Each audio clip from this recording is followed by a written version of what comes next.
Aktivitas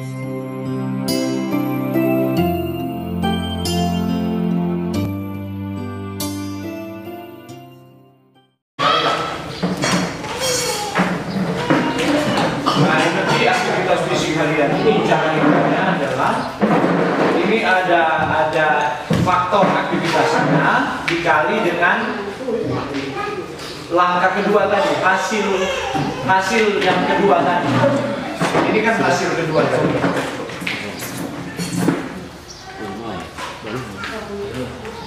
Hasil kedua tadi kan ada kan, ini kan di sini. Ini kan ketiga. Ini hasil kedua. Yang ketiga itu adalah faktor aktivitas dikali hasil kedua. Nah, faktor aktivitas fisik lihat di sini. Faktor aktivitas fisik ini. Kalau istirahat laki-laki kali 1,2, perempuan kali juga dengan 1,2. Ini dia punya koefisiennya. Istirahat jenisnya adalah tidur, berbaring, duduk, menonton TV dan sebagainya, ini 1,2 sama. Menulis, mengetik, main game itu sama, 1,4. Menyapu, mencuci piring, mengepel dan sebagainya 1,5. Menyabit rumput, mencakul halaman, bermain bulu tangkis 1,7 laki-laki, perempuan 1,6. Mencangkul sawah, memecah batu, gergaji pohon 2,1. Pengalaman berat sekali, menarik becak, mendaki gunung itu sama, gerak jalan, gali talaga, bongkar hutan itu sama 2,3. Ya. Jadi kita masukkan, kita punya faktor aktivitas ada di mana? Sehari-hari. Ya. Jadi tentu berbeda kita mau kali, umpamanya cara makan kita di waktu kerja kita hanya menulis, mengetik, termasuk pekerjaan pendeta ada di sini, ringan sekali. Tapi waktu mau melawat, apalagi melawat pakai berjalan kaki, nah orang mesti kasih masuk di sini. 1,5 gitu kan. Nah terus kemudian di hari-hari Minggu Pak Pendeta ini ngomong sedikit, mesti kali 1,7. Jadi yang dimakan pada waktu aktivitas fisik di lapangan itu berbeda hari ini dan waktu aktivitas fisik di dalam ruangan. Jadi makan kita tiap hari tidak pernah sama. Iya, itu. Kalau kita mau kendalikan, jadi kita nggak bisa generalisasi. Kalau kita mau kendalikan berat badan tetap ideal, berat badan ideal tuh begini. Waktu baru bangun tidur, umpamanya 60 berat badannya. Waktu malam mau tidur, itu dia bertambah 1 atau 2 kilo. Itu berat badan ideal. Waktu bangun lagi dia berkurang 1 atau 2 kilo. Itu berat badan ideal namanya. Kenapa di malam hari? Malam hari ini pencernaan belum selesai semua. Jadi makanan padat itu penuh. Jadi bertambah sekitar 1-2 kilo berat badan pasti. Waktu bangun tidur beda dan waktu menjelang malam. Tapi waktu bangun tidur kembali, apalagi sesudah buang air besar, pasti berat badan kan. Nah itu namanya berat badan normal. Bervariasi, misalnya kalau dia 60 sampai 62. Bervariasi. Kalau dia 62 sampai 64. Dia kan seperti itu. Nah kalau dia naik berat badan, nah itu dia. Dan timbanglah setiap pagi.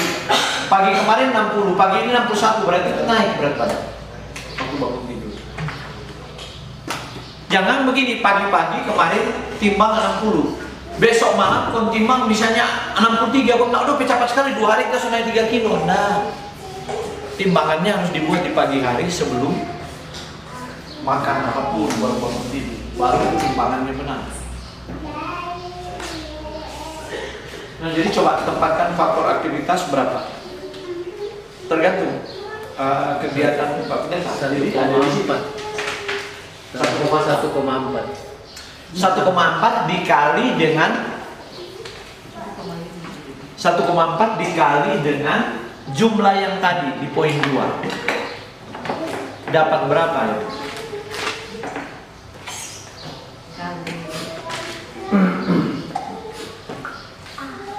Poin 2 kalau Pak Pendeta berapa tadi? Total poin 2 tadi. SDA 1655. Nah itu kali 1,5. 1655 kali 1,5.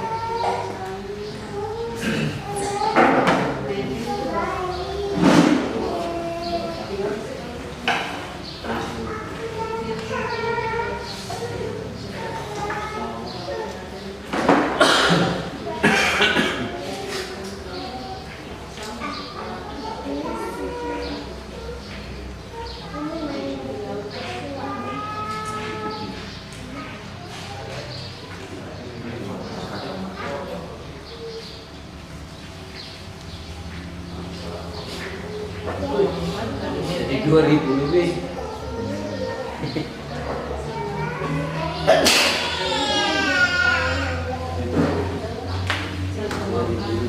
Kalau seumur kita, kalau total kalori itu 2000 sampai 2200 itu masih dalam range bisa ditoleransi. Kalau sudah di atas itu sampai 2400 boleh. 2000 sampai 2200.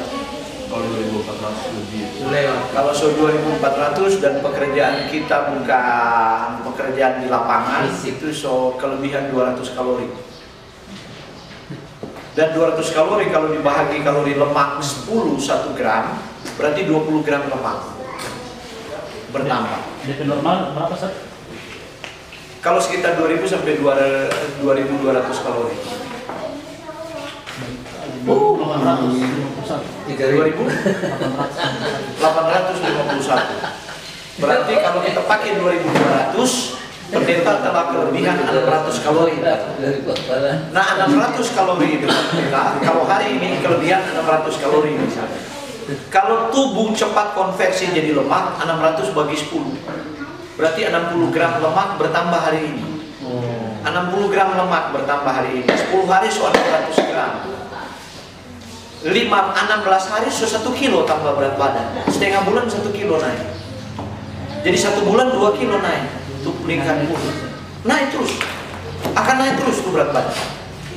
Kalau kita tidak berusaha turunkan itu kalori. Jadi kalori bertambah, berat badan bertambah. Ya itu kan. Kalori bertambah, kalori itu akan tubuh akan konversi.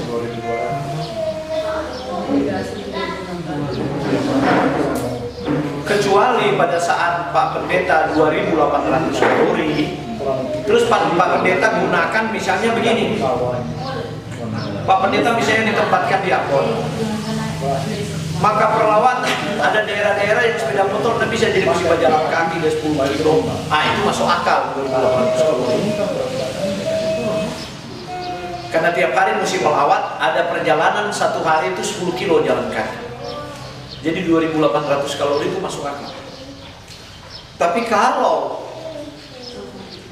cuma berkhotbah dan khotbah itu 1 minggu, kemudian Cana pergi berdoa dan itu melawat pakai naik motor, 2200 kalori mesti pakai.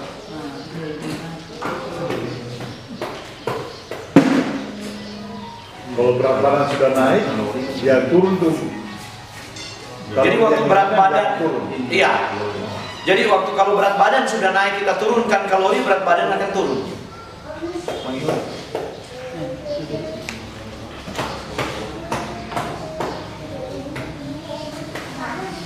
Berarti semakin berat aktivitas akan semakin tinggi. Semakin tinggi kalorinya. Karena sesuai dengan aktivitas. Kebutuhan kalori atau kalori yang digunakan dalam aktivitas ini. Nah, ini kebutuhan. Jadi ini kita punya perhitungan kan sudah setelah dikali berapa dari 1,5. Iya, 1,5. Jadi sebelum dikalikan berapa? 1900,8. 1900. Itu dari SDA. Sudah tinggi. SDA memang itu sudah tinggi. Harusnya SDA ada di 1500. Memang tinggi dari pertama dari. Ya, itu dia karena kelebihan berat badan. Nah, karena itu mesti di-reduce. Walaupun aktivitasnya sudah naik, tapi kalorinya diturunkan. Kalau pendeta mau turun berat badan. Tapi kalau nggak mau turun berat badan, pertahankan itu. Jangan akan turun-turun di berat badan begini terus. Tapi beresiko kan? Tapi beresiko. Nah itu. Jadi kalau kita mau jaga berat badan ideal, seperti itu. Kalau mau kasih turun yang aman, boleh sekitar berapa per hari? Konsensus para ahli gizi itu penurunan berat badan yang paling aman itu tidak lebih dari 4 kilo 1 bulan, 4-5 kilo. Kalori yang Berarti per minggu 1 kilo harus diturunkan berat badan. Itu konsensus para ahli nutrisi dunia. Untuk mau turun ke apa namanya 1 kilo 1 minggu itu DP aktivitas apa saja? Mesti lari, mesti apa? Oh enggak, detox aja. Cuma boleh detox. Detox diubah pola makan seperti tadi, kita makan nasi dan apa pasti dia turun.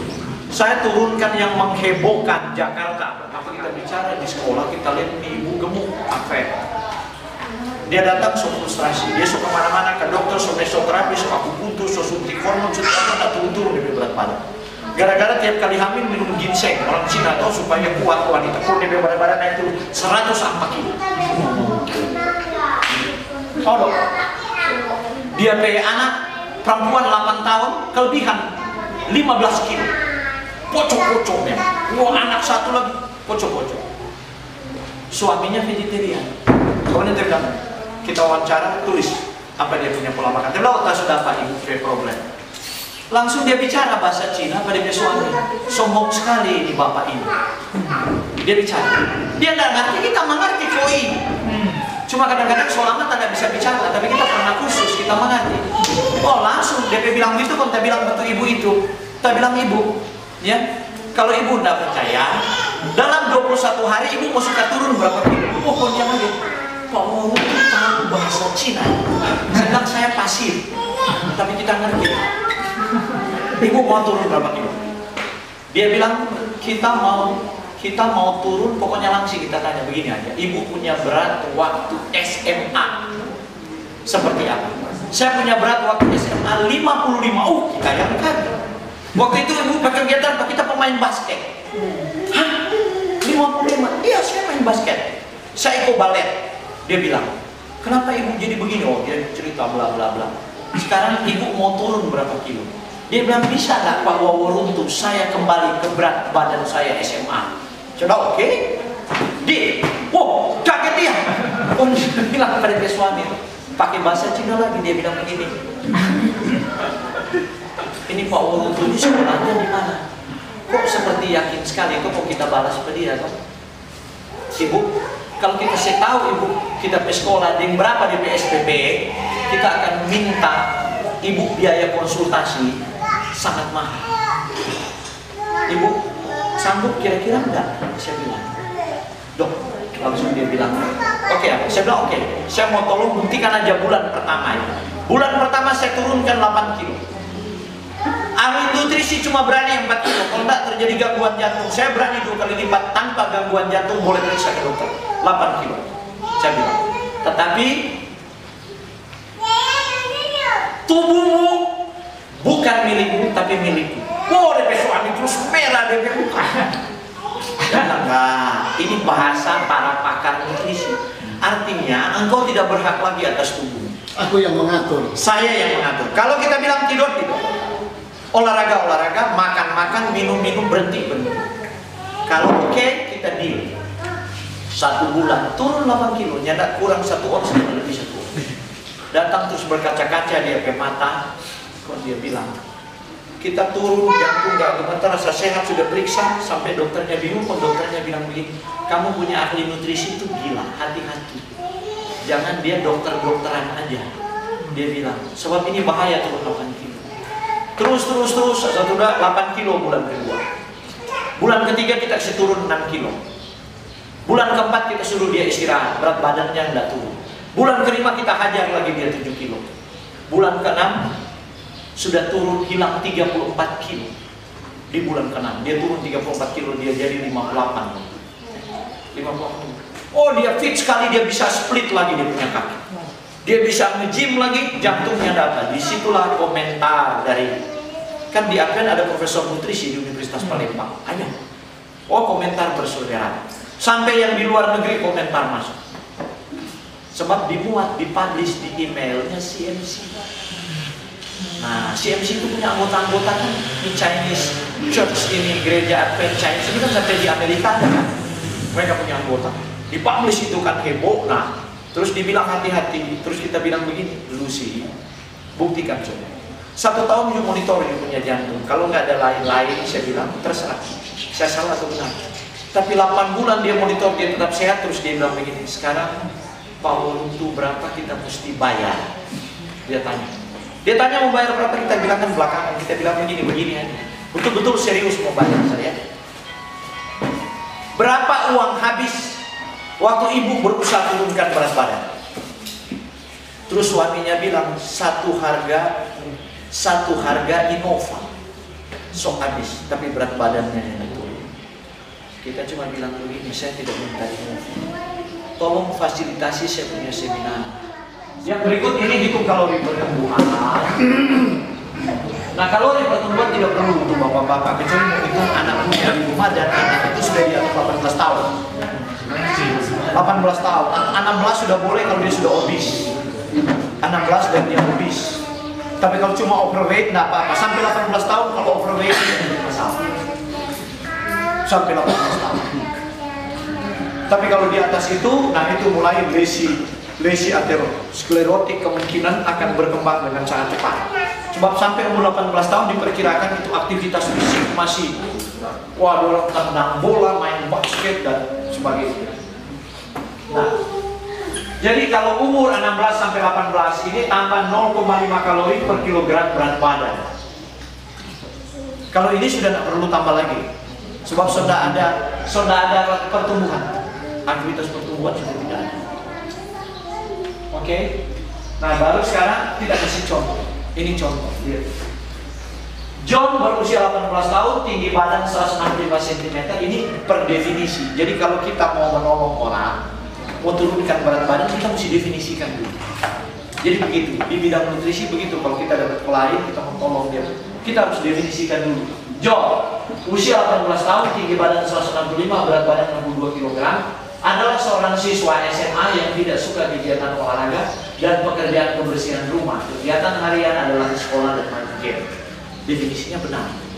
Definisinya sudah sepakat. Jadi kalau Pak Pendeta kemudian datang ya, aduh Pak Pendeta kita kelebihan berat badan, buat definisi. Ibu Yuli, usia sekian, tinggi badan sekian, berat badan sekian, iya kan? Kegiatan harian adalah ibu rumah tangga, mengepel, mencuci atau lempar cucian di mesin atau cuci dengan tangan, iya kan? Mengepel, lihat lagi jenis pelnya. Jenis pelnya, mopnya enak sekali mendorong gitu, atau dia pel pakai kaki. Kalau pakai kaki energi yang keluar lebih besar. Kan itu saya sarankan ibu-ibu kalau mau ngepel supaya panggulnya bagus, pakai kaki. Supaya lemak tidak menumpuk ke ibu-ibu. Jadi kalau pel begini, nanti panggulnya jadi bagus, seperti begini. Perutnya langsung bergerak. Jadi jangan cuma tangan itu. Nah, itu nggak terlalu banyak keluar. Kalau Pak Ojo dan mau bagian tangan begini. Oh boleh, bagi tangan. Tapi bagus lagi, merayakan bagi tangan. Apalagi kalau habis bagi tangan ganti dengan ini. Ya, bergerak semua kan. Jadi sementara kita kerja, kita olahraga ketimbang kita tidak kerja di rumah baru nge-gym. Itu kan model modern yang sangat salah. Makan di rumah, nonton kok nanti 1 minggu 2 kali di gym. Ibu-ibu itu model olahraga setan itu. Tuhan buat itu pekerjaan di rumah, useful work itu adalah olahraga. Mencuci pakaian. Nah bagi ibu-ibu apalagi untuk pinggang ini supaya bagus. Nah kalau cuci pakaian jangan eye level, tapi kalau sudah tua ya mau dapat. Eye level tuh begini, jadi taruh di atas, kamu cuci di sini. Nah paling bagus taruh di bawah, kamu cuci begini. Kamu ke bawah, tak kan. Jadi ini perut ini sit up. Ini sit up. Seperti itu. Itu sudah sit up. Nah, sesudah itu kalau supaya ini jadi kuat nih lengan ini, nah ibu-ibu pindah pot bunga, pot kembang, pot bunga. Mulai ambil yang 3 kilo, 5 kilo, 8 kilo, 10 kilo, pot-pot kembang. Jadi kalau mulai pindah, hari ini dari selatan, besok ke utara, besok ke timur, besok timur, pindah-pindah seolahraga angkat beban. Nah cara angkat beban, mengangkat seperti ini itu salah. Apalagi sudah berumur, tertarik nih ligamentum di sini rusak. Angkat duduk, angkat pegang. Waktu angkat naik, ini otot paha ini dia yang angkat ke atas, otot tangan yang tahan. Ini jadi kuat, ini otot. Baru di bawah. Begitu mengangkat badan. Jangan angkat begini, kemudian angkat begini. Ini ini tidak kuat. Otot yang kuat ini adalah ini. Dan ini. Baru kemudian lemari di kamar itu pindah, nggak usah panggil-panggil suami dan lain-lain. Tapi wanita tidak kuat mendorong begini. Pakai panggul, pakai pantat, geser begini. Kalau dorong berat, geser begini. Sebab dipanggil wanita ini kuat ini. Gorong lagi, baru pel begitu, baru geser lagi. Aduh, di situ pijar masukan ini. Besok olahraga. Seperti itu. Kalau bapak-bapak ya bapak Ada konsep ibu-ibu yang lain pikir begini, ketika saya kerja itu tugas mengepel apa yang mengeluarkan energi, orang bilang begini, cepat mati, terlalu banyak bagra bom tenaga sia-sia, mau cepat mati. Ternyata konsep itu yang mesti robah. konsep itu mesti rubah. Jadi ya sebenarnya itu useful work kan. Jadi pekerjaan yang berguna itu sehari-hari itu dirancang untuk kita olahraga. Sebab kita sudah jadi orang kota, kita tidak lagi bertani. Tapi kita punya olahraga kita dapat dari situ, banyak halaman, cuci ini, mesti setrika pakaian dan sebagainya. Seperti itu. Oke. Definisi benar. John berusia 18 tahun, tinggi badan 165, berat badan 62, perhitungan 62 per 165 kuadrat 22,75, berarti status gizi John normal. Berarti dia perlu modifikasi, dia punya kalori karena dia normal. Kecuali abnormal underweight, modifikasi kalori di up. Kalau underweight, kalau dia overweight dan obese, down, ini kalorinya masih kasih turun. Nah, jadi kalau status seperti nggak apa-apa kan. Nah, kita perhitungan kalori. Langkah 1, BMI-nya kan 62, ini seperti ini. Langkah 2, BMI 62 ini. Langkah 3, SDA 10%, jumlahnya sekian. Langkah 4, energi aktivitas fisik 1,4, jumlahnya jadi 2291. Energi pertumbuhan 0,5 kali 62, 31 kalori. Jadi kalori total John 2322, tidak perlu diturunkan, tidak perlu dinaikkan. Seperti ini. Si John punya 2322 karena dia masih pertumbuhan 18 tahun dan dia normal. Jadi dipakai 2322. Tapi kalau kita itu sudah berumur begini ada di 2200. Apalagi pekerjaan kita bukan pekerjaan berat. Nah, sekarang mari kita lihat kalori ini kita mau breakdown ke karbohidrat, lemak dan bagaimana caranya? Mari kita hitung. Contoh persentase kalori 2322. Protein yang dia butuhkan 62 kali 0,8 sebab dia bukan atlet dan olahraga. Kali 0,8 seperti kita. Maka protein yang diperlukan John 49,6 gram. 49,6 gram. John lebih makan protein membebani pekerjaan ginjal. Waktu muda tidak apa-apa, tapi kalau John di atas umur 30 pasti dia asam urat. Kenapa asam urat? Karena kelebihan protein. Nah, jadi kalau John sudah tahu berhitung, dia tahu 49,6 gram. Mari kita lihat kalau diambil dari tempe, langsung konversi dia. So boleh menulis konversi bapak ibu punya ini berat badan John 62 kg. Nah, kalau bapak ibu ya kalau sudah kelebihan berat badan berapa persen dikurangi. Contoh harusnya berat badan ideal. Kalau menghitung berat badan ideal, rumus yang diterima sampai sekarang adalah tinggi badan potong kurang 110. Tinggi badan kurang 110. Jadi kalau tinggi badan 165 kurang 110, 55 itu bawah. Tidak boleh lebih turun dari situ.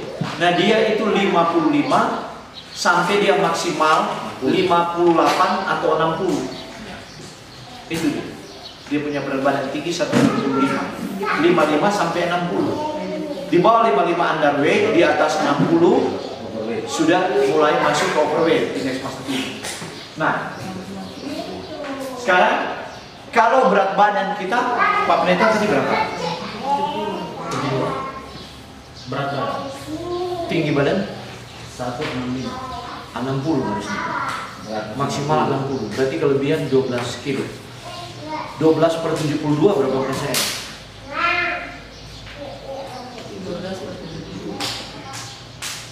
Cari DP persentase.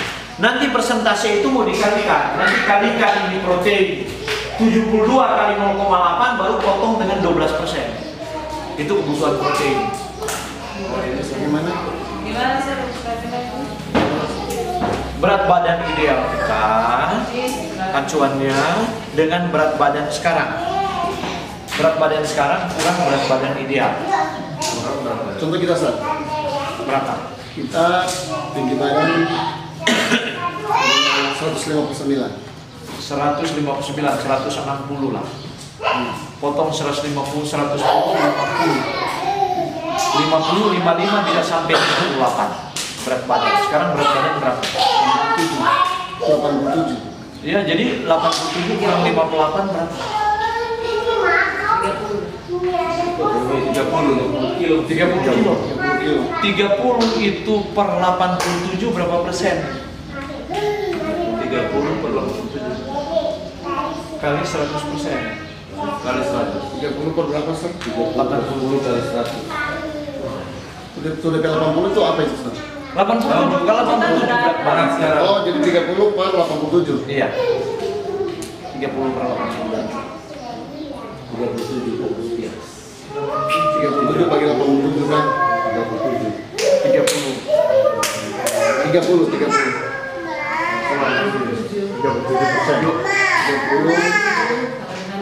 30 per 87.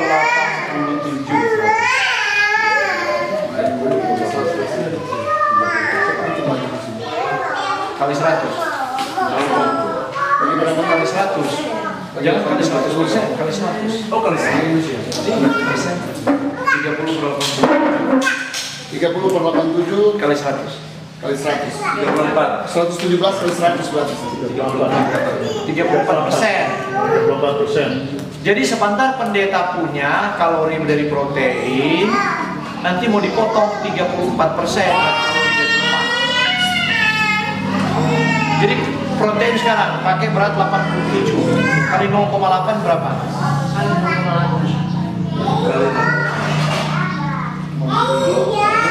87 kali 0,8.